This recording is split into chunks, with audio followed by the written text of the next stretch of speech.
When can you actually use it in real life? I remember hearing that question a lot in high school.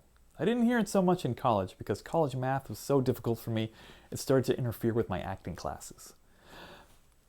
The paint can that can never be filled with paint, the natural log of E, find the area under a curve using a system of rectangles. How about just teaching college kids how to enjoy music without alcohol? Well, I wish I stuck with it. I might have been able to afford seeing a movie at the ArcLight here in Hollywood. It's a very expensive theater. Because one math whiz just used a bunch of numbers to earn an easy $700,000.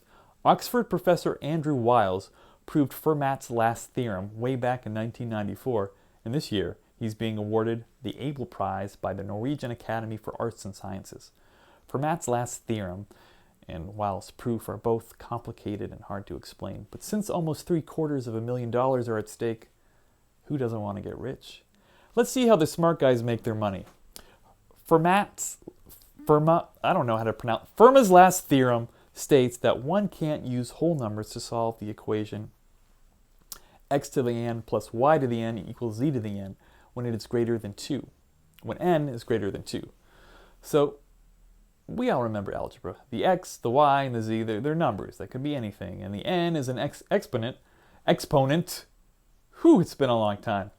Which is another wild card number. But the numbers have to make the equation work. You can't just plug in any old bunch of numbers, like when you're applying for a credit card and they ask what your income is. How much do I get for just explaining that? Jamba Juice with some extra chia seeds or something? I'll take it. So far, my math education has just taught me how ridiculous my student loans are. But let's start with some basics here. Fermat's theorem. Is it Fermat or Fermat? Fermat? Math and French, two things my education involved and cost a lot of money. And look at me. Fermat's theorem. A theorem is just basically a statement or an equation like the one above. I'll make one right now. If I had more time, I'd make a better theorem. A proof is the argument which supports the theorem. Here's the proof for my theorem. I have 20 minutes until I have to pick my daughter up from childcare. That's basically what Wiles did to rake in the cash, but with numbers. How did he do it? According to Newser, which is apparently very big on math news, Wiles used 3 disparate fields which include modular forms, elliptical curves, and Galois representations. Sounds fancy! Let's dance with Wikipedia on this one. Modular forms. A complex analytic function in the upper half plane satisfying a certain kind of functional equation with respect to a group action of the modular group, and also satisfying a growth condition. Okay. I kind of see where $700,000 of thinking and education comes in. But I get the sense that some kind of 3-dimensional graphing is taking place, something that can show growth? I don't know, let's just skip to the next one. Elliptical curves. A plane algebraic curve defined by an equation of the form. Okay, I got this. It's basically an equation with variables, i.e. letters plotted on a graph, and the equation lets you plot the points on the graph that make curves that are hump-shaped. Money in the bank! Galois representations.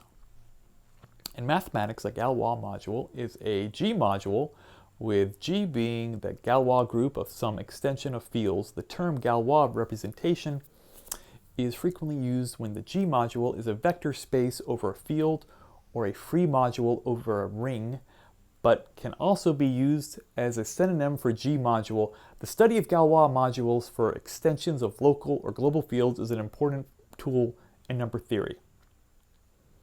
Okay. I just need to know what a G module is, and as they say in the egg business, we got this cracked. G module. Given a group G, a G module is an abelian group M on which G acts compatibly with the abelian group structure on M. This widely applicable notion generalizes that of a representation of G. Group cohomology provides an important set of tools for studying general G modules. Boom! And that boom wasn't a celebratory boom, but a boom of defeat. I have no idea what is going on here, except maybe that this has something to do with more than two dimensions. $700,000 well earned, Professor Wiles. Can you just explain all this in a simple paragraph? I want to make $700,000. Guests of the Science Report stay at the Radisson Hotel, located on the Great Pacific Garbage Patch. The Radisson, we're at your disposal.